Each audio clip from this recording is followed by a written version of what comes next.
Who is this? What's your operating number? Hello there. I'm Jeremy Zwirn, Senior Game Designer for Star Wars Unlimited.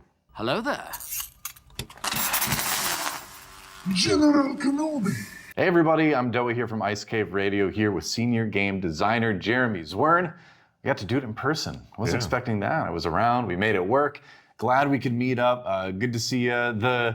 I haven't been back to Minnesota for a while, and the weather is incredible in May. Phenomenal, yes. Yeah. Yeah, even this winter wasn't too bad. Like, one of the warmest, maybe the warmest on record, so Yeah. pretty easy for us. So Warmest Christmas ever, I think, at 52 degrees, if I remember that. Yeah. It's unbelievable for us, so very nice. Since we're in Minnesota, we have to start with a conversation about the weather. That's how it works. That's the rules when you're in this state. But we can also talk a little bit about Star Wars Unlimited, I suppose, too. I've got my questions here on my paper. Normally I have these up on like a screen, but since we're in person, I had to print it out. This is weird. What is this physical surface I'm working with here?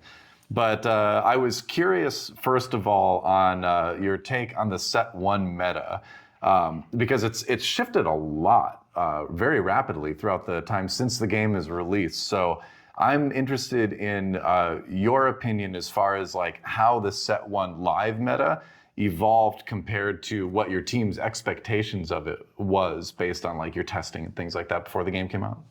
Yeah, I think we're very pleased overall. And like you said, it's been changing rapidly, evolving, which is great to see. A lot of wide variety of decks. We have all the three major archetypes we've been trying to represent from day one: aggro, mid-range, and control. So yeah, they all have various viable decks, not even just one. There's various decks in each of those archetypes, and yeah, it's really cool to watch the metagame kind of respond to the previous big tournaments.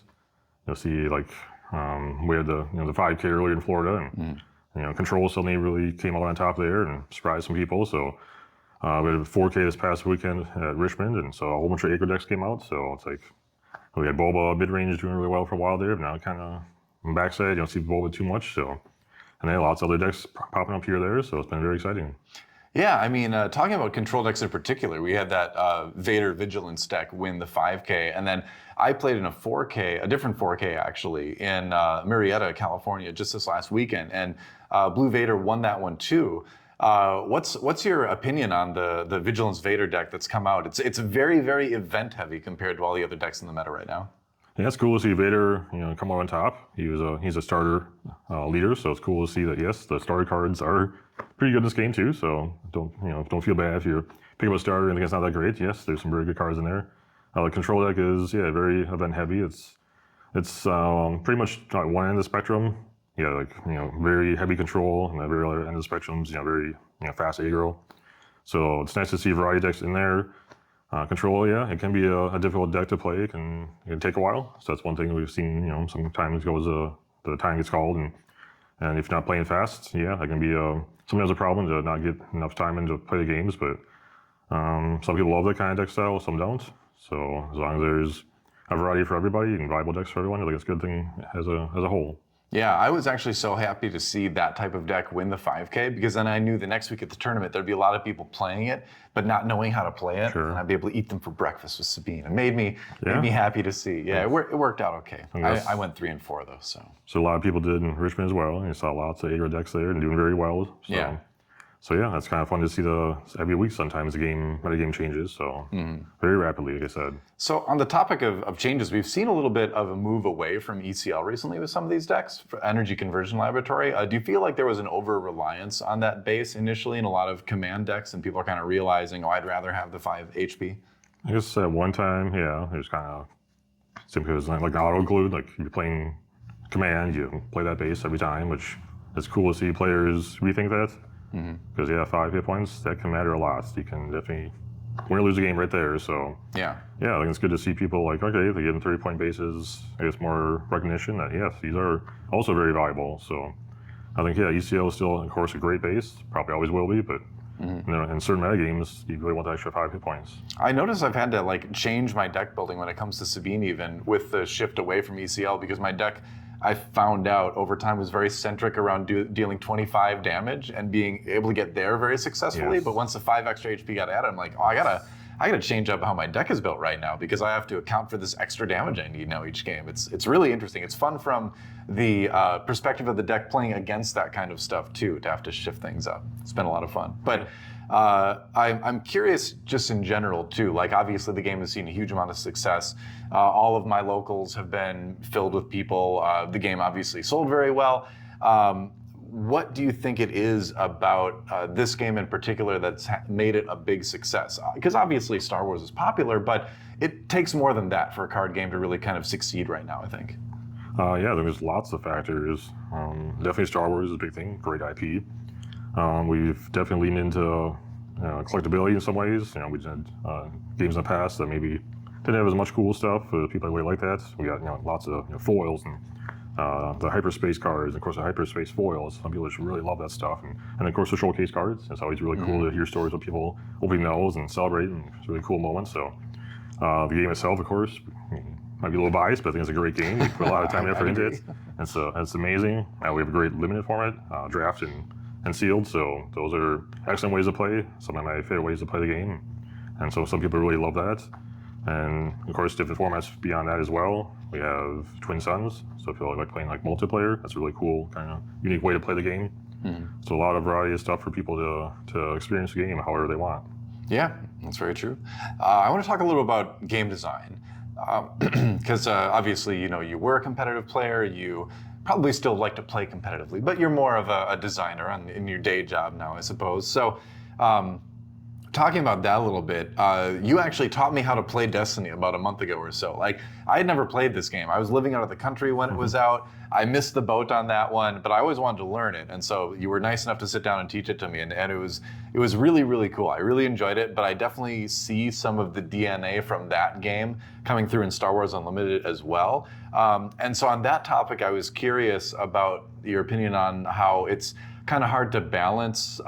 It's hard to balance including some of what really worked in a previous game with the importance of having fresh mechanics and ideas that a new game requires. How do you balance those two things? I guess with Unlimited, yeah, definitely some DNA from Destiny. I've always loved the action system. That's one of the coolest things about Destiny and Unlimited as well now, having that back and forth and feeling like you're always able to do something, respond to your opponents. So that was definitely the biggest, probably, inspiration from Destiny onto Unlimited. There's some other things as well, but also there are two very different games. Destiny was very dice focused. It's very important with dice. Clearly, Unlimited doesn't have that. Instead, we have much more unit-based focused. There's also more differences. The resource system is fairly different. I'd say Unlimited is much more about kind of getting more powerful as the game goes on. You can get more and more resources to play bigger, more cooler, powerful cards. You also have your leader eventually come into play. Could make sometimes a very big impact depending on which leader you choose.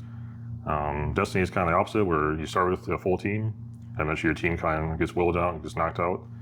So you can build up, depends on the deck, but overall your team usually gets a bit weaker and you lose your dice and stuff. So it's kind of an interesting dynamic thinking about the two games that way. But yeah, I do share some other things and similarities, and yeah, really, really proud of how well Unlimited plays in draft and sealed. That was definitely something we put in from day one. Yeah. Wasn't like that for Destiny, so we definitely learned a lesson there to make sure we focus that early on, and I think it's worked really well. Cool.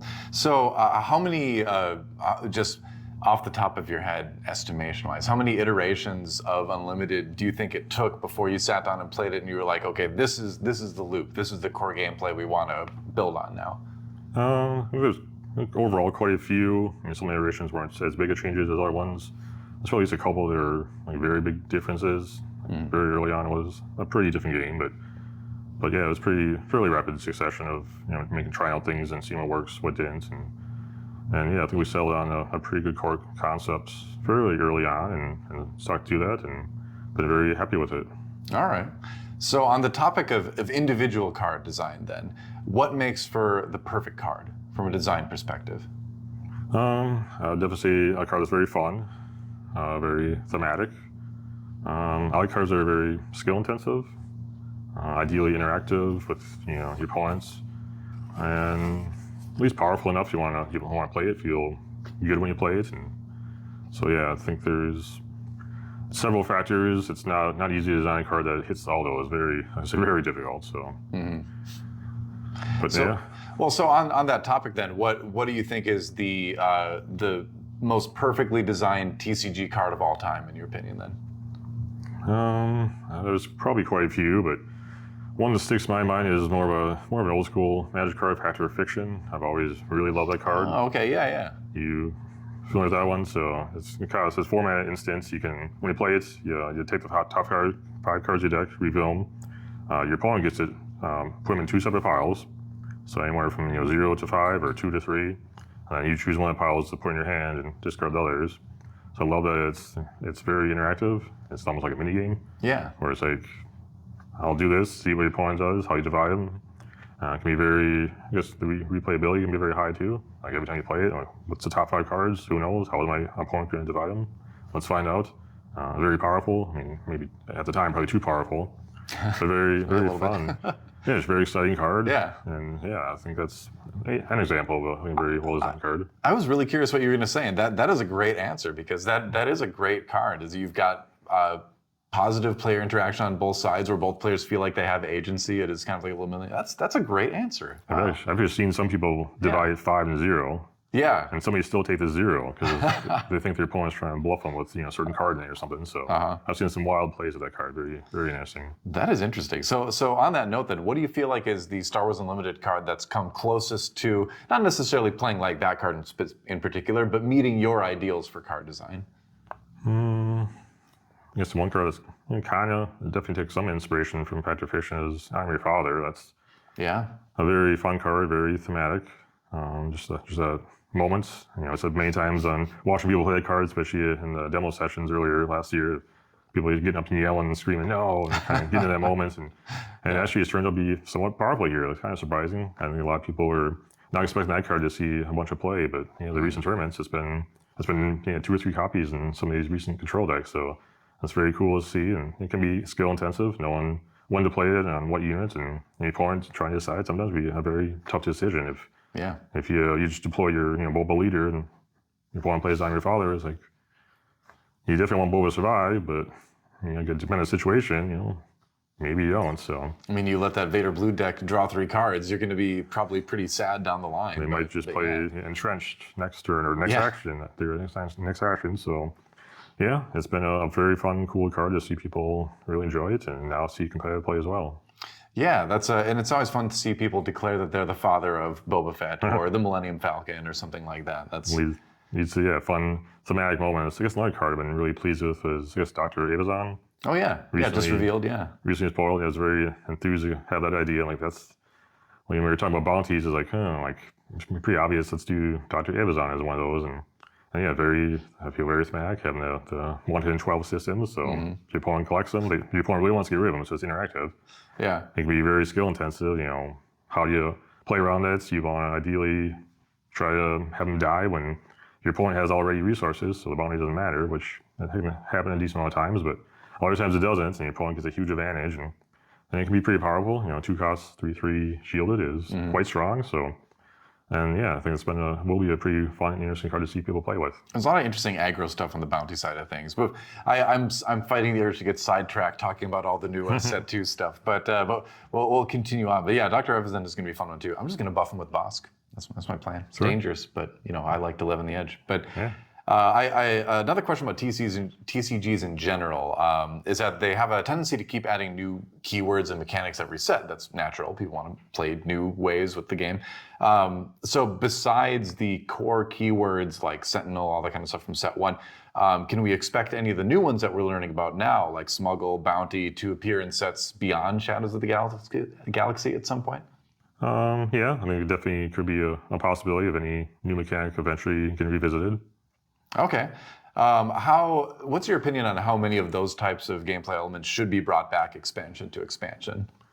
It's hard to say. Definitely depends on the mechanic and the set. I'd say something like Bounty is one is complexity. I want to make sure it's not putting too much complexity into a single set. Also theme. Bounty definitely. I think set 2 fits very well. It probably wouldn't fit as well in set 1 or set 3. So I want to make sure it feels right with the theme of the mechanic. I guess design space also. Bounty is maybe not the most open-ended mechanic to explore. There's more stuff we can do with it, but I think there's other mechanics like Smuggle that can really be like, oh, that's a mechanic that we kind of scratch the surface on that we could probably come back to easier than something like Bounty. Well, something like Tech 2 feels like kind of an evergreen card to just put into a lot of decks where it's like, I just want to give myself the opportunity late game to, play stuff for my resources, So I think it's like, even if that mechanic takes a while to come back, like that card in particular can, or that type of card can be kind of evergreen too, which is neat. So that mechanic can exist in play, yeah. It's also one of our favorites, so yeah, it also helps too. If something we feel it's going to be popular and fun, it definitely makes it more likely we might revisit it. Yeah. So I have to ask this, because everyone would want me to ask this. Do you have anything, any hints about anything you can reveal about the new set? Since we're here, Xander's not in here anymore. I don't see him around, yeah. So with Boba Fett, he reappears in set 2 as a leader. There's another character from set 1 that reappears as a leader in set 2. Oh, okay. And that's the hint. All right. That's it. Interesting. So repeating leader from set 1 and set 2, besides Boba Fett. Okay, cool. Well, there you go. We got a hint. I didn't think we'd actually get one. We got a hint. Thank you. Don't tell Xander. Yeah, all right. He's sitting over there, but he's in another room, so he can't hear us. So rapid fire time. Are you ready to answer some rapid fire questions? Sure. I hope you're still paying attention, because now I'm going to tell you the most important. Okay, first one, space unit or ground unit? It's ground units. Okay. A lot of very popular iconic characters are ground units. Fair enough. All right. What's the best looking hyperspace card in set 1? There's lots of them. I guess I love Overwhelming Mirage. It just really stands out, especially with the full frame there. Amazing art, and yeah, it really looks great. All right, that's a good choice. What's the last set 1 deck you played, and how did it go? How'd the game go? Han Solo on Echo Base, and very well. Very fun hero. It's great to see Han kind of a sleeper at first, but now he's been doing much better, and a lot more tournament players trying him out and having more success. So We need to clarify too. Was this the casino Han with all the 7s, or was this more of a tempo normal Han? maybe more the normal one. Casino is a bit, like I said, risky. It's hard to. Fun. It's very fun, but and in tournaments, yeah, it's maybe not quite consistent enough to do well, but very fun. Okay, cool. Do you work with music on or off? I guess prefer on. What style of music? I'm curious. I guess I have a very eclectic taste, but I guess I lean to more indie. I know, like Hum. You mentioned Hum. I tend to watch these, so yeah, I'm a huge fan of Hum as well. And one of the only other people I've met that knows the band Hum. Yeah, great band. The song Stars, especially, is phenomenal. That whole album, You'd Prefer an Astronaut, great album. Definitely. Yeah. There you go. What's the best? You're a hat guy. I don't think I've ever seen you without a hat. So, what's the best hat to wear during spring in Minnesota? What I'm wearing? Okay, just good old baseball cap. Yeah. Twins cap in particular, huh? Yeah, right now they're doing very Minnesota. well. Yeah. They just recently had a 12-game winning streak, so it's like, yes. Oh, nice. The longest winning streak they've had since they won the World Series in '91. So it's been a while since we had a run like that. So very exciting to see them do that well. So That is the hat to wear right now. it is. Okay. Hopefully continue that good playing for the rest of the season, but it's early, so who knows. All right, cool. So last question. Which aspect is the Jeremy Zwirn unit card? So that be a single aspect? I mean, it could be single, it could be double, up to you. Triple? Triple, yeah. I mean, hey, it's if you want to go there too, that's fine. I guess I go with, I guess lean towards cunning. It just, to me, is just I don't know, aspect that really stands out as being just, it's kind of fun and the tricky kind of stuff and skill intensive. And so I go with cunning. And if I do a second one, heroic, I don't know, I like to, Of course. I think I'm a good guy, right? I hope so. Yeah, I'd agree. You're a good guy for sitting down for the interview. So thank you very much. Jeremy Thank you. Zwirn, senior game designer for Star Wars Unlimited. That's right. Go play some games. Thanks a lot. Thank you. So uncivilized.